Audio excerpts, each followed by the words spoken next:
Alors voilà, je viens d'arriver à Salzbourg et j'ai choisi, pour passer la nuit, le plus simple, c'est une aire pour camping-car qui est au nord de la ville, avec un arrêt de bus juste en face. La réception est fermée, en fait, il faut juste, pour payer, mettre dans une enveloppe les 22 €, le numéro d'immatriculation et le numéro de l'emplacement qu'on a occupé. Il y a l'électricité dans le prix, tous les services sont compris. Apparemment, on peut utiliser aussi les douches, les toilettes.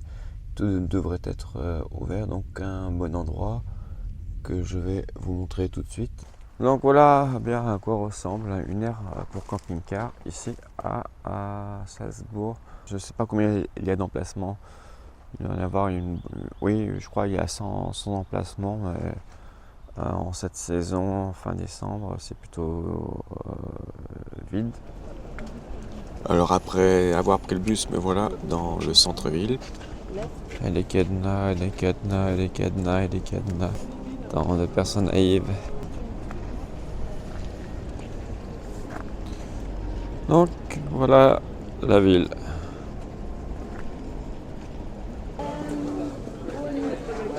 Bon, beaucoup de monde par là. C'est la rue commerçante. C'est samedi. De l'autre côté, je pense aller plutôt de l'autre côté. Ça n'a pas l'air mieux non plus. Bon bah, j'y vais, hein, on va voir. On va voir si je trouve des monuments. J'ai trouvé une rue plus calme. Alors on va essayer de voir où ça mène. Au pied d'une colline. Même en hiver, manifestement, les gens n'ont pas froid. Il fait 5 degrés dehors, mais ça n'empêche pas de venir dans le centre en vélo. Alors que les transports en commun ne sont pas chers. Le ticket pour la journée, intéressant pour les touristes, c'est 4 €. Et voilà, les grandes places avec tous les grands classiques des lieux touristiques, le mime, les chevaux, les calèches, etc.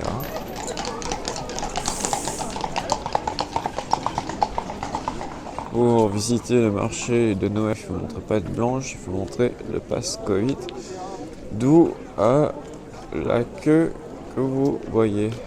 Vous voyez comment ça marche, vous avez derrière moi un contrôle d'identité du pass Covid et vous recevez un petit bracelet qui vous permet d'entrer au marché. Donc vous voyez que les contrôles sont sérieux, on surveille bien. Si comme moi vous n'aimez pas Noël et vous détestez les décorations de Noël, c'est vraiment très intéressant. Ah, ça a l'air plus intéressant, ça sent bon. Spécialité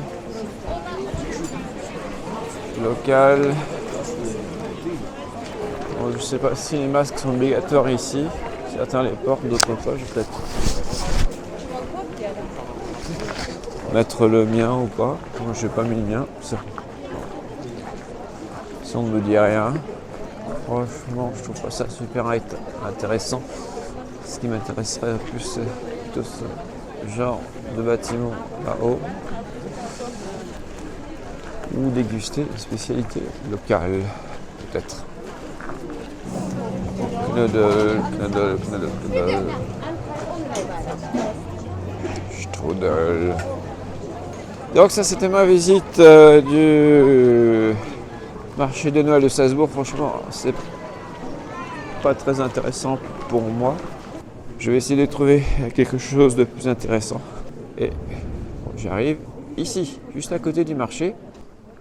On arrive au musée, alors je ne sais pas si c'est ouvert. Dom Museum, le musée Saint-Pierre. Ok, bon, 13 €, je vais y aller. C'est bon. Voilà, j'ai acheté un ticket. Allô? No, English, French? Ok, thank you.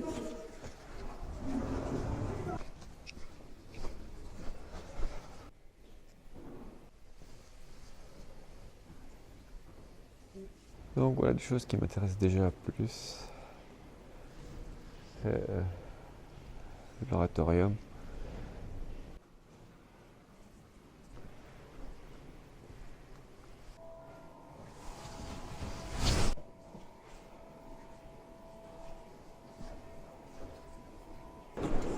On voit là-bas le funiculaire qui monte au château. Je ne sais pas si j'aurai le temps de le faire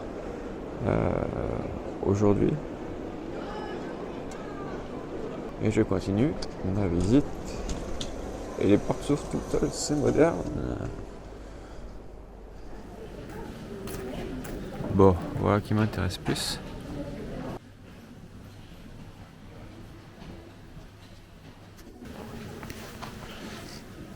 Ici c'est, je crois, l'église Saint-Pierre.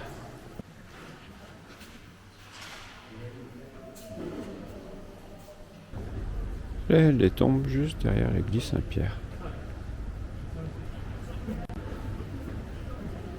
En fait, tout autour du cimetière, tout autour de l'église, il y a le cimetière. Bon, je continue en direction du château.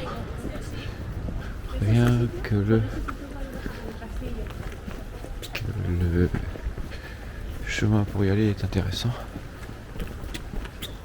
On va voir le funiculaire.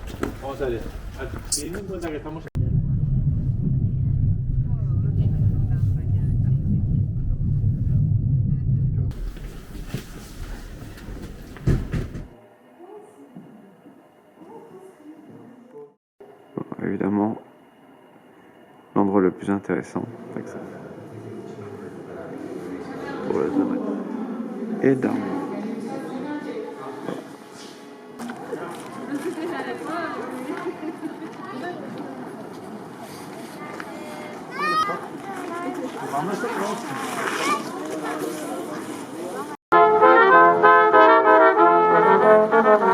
Je n'ai pas été déçu, tout s'est passé comme je l'imaginais. L'endroit que j'ai trouvé, l'aire de stationnement pour camping-car est vraiment idéal.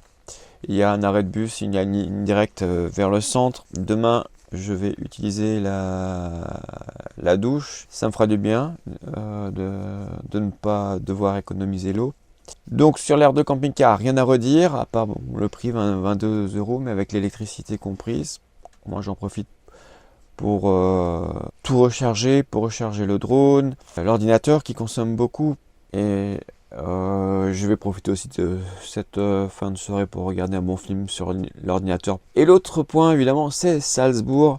Salzbourg que je conseille absolument à visiter. J'ai fait deux musées, les deux musées principaux je pense. Le seul problème c'était la température, 3 degrés, parce qu'il y a beaucoup de choses à voir évidemment à l'extérieur. Et le froid, c'est pas pour moi. Donc si j'ai un conseil, venez visiter Salzbourg, ça vaut vraiment la peine. Mais plutôt en saison. Demain je repars, je vais essayer de trouver un endroit pour dormir dans la campagne cachée dans la forêt, encore du côté autrichien. Et le lendemain je passerai la frontière italienne. Là ça risque d'être un peu plus compliqué. On verra, mais je me fais peut-être aussi des idées. Et bien avant de partir, il est le temps de faire les services. Pour moi, c'est la première fois que j'utilise une aire de service pour camping-car, puisque là où j'habite et où j'étais précédemment, il n'y en a pas. Donc première chose, vider les eaux grises, parce que ça coule assez lentement, et comme ça, pendant ce temps, j'ai le temps de faire le reste. Et notamment, le moins agréable, donc cette fois, j'ai bien mis des gants, ça va être vider la cassette des toilettes. Mais en fait, certains en font tout un cinéma, mais c'est vraiment pas compliqué. Si vous avez mis ce qu'il faut dedans comme produit, en fait, c'est que du liquide qui coule. Un liquide, voilà, ça dépend de la couleur du produit que vous avez mis.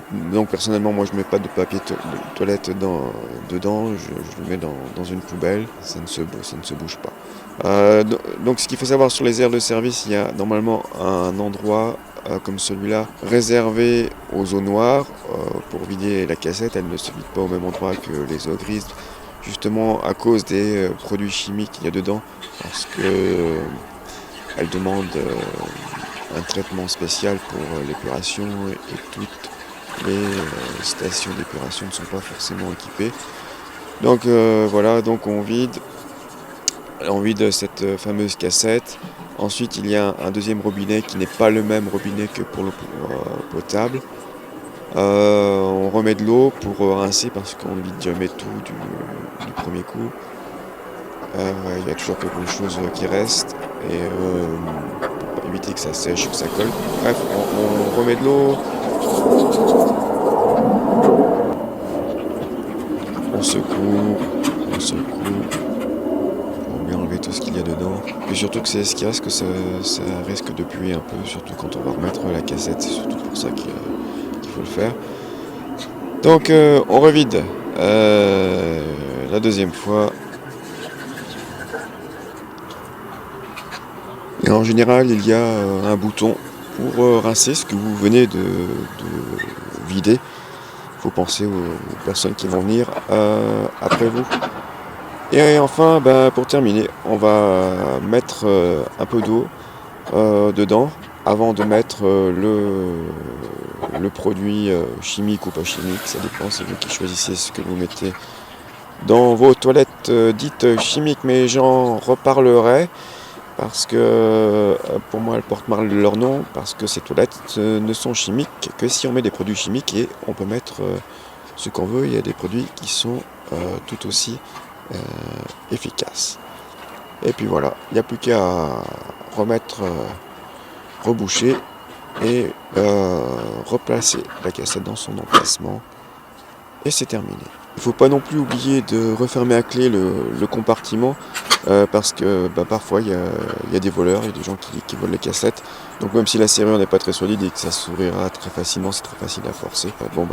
Ça peut quand même dissuader. Ok, je jette les gants parce que maintenant va venir l'exercice pour moi aujourd'hui le plus difficile. C'est remplir le réservoir d'eau. Pourquoi c'est difficile? Parce qu'il y a toujours des problèmes d'embout, choisir le bon embout qui va aller, et il se trouve que j'ai plein d'embouts différents, et c'est aussi la première fois que j'utilise un tuyau, parce que en hiver, en tout cas là où je me trouve, tous les robinets sont fermés. Déjà je suis étonné que ça fonctionne ici, et je suis bien content malgré les températures.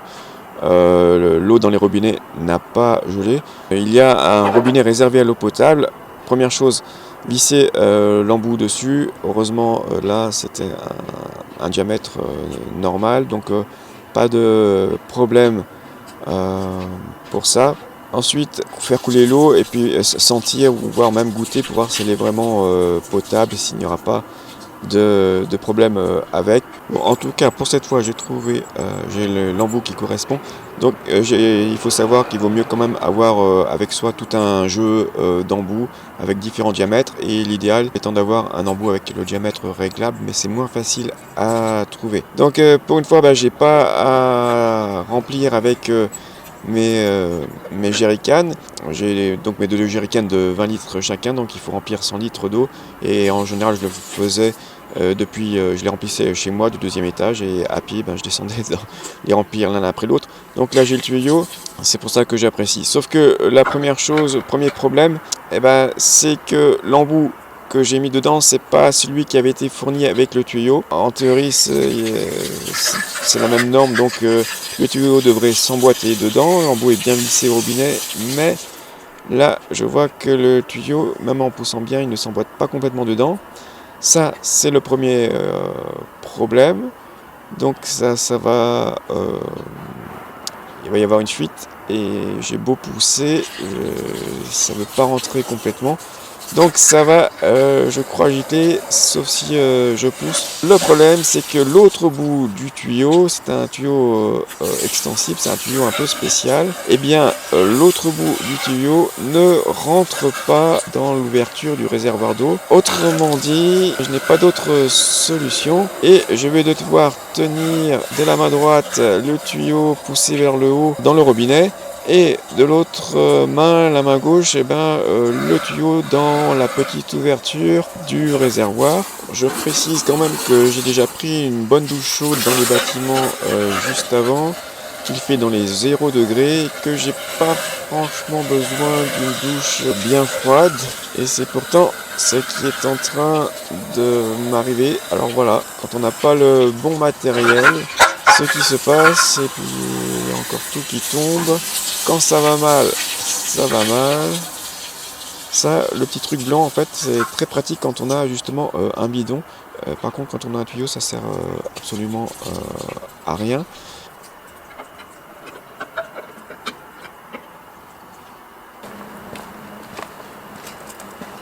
Très drôle, n'est-ce pas? Bon, l'explication c'est que l'embout que j'ai utilisé, c'était pas la même marque que le tuyau, c'était pas vraiment compatible, c'était supposé l'être.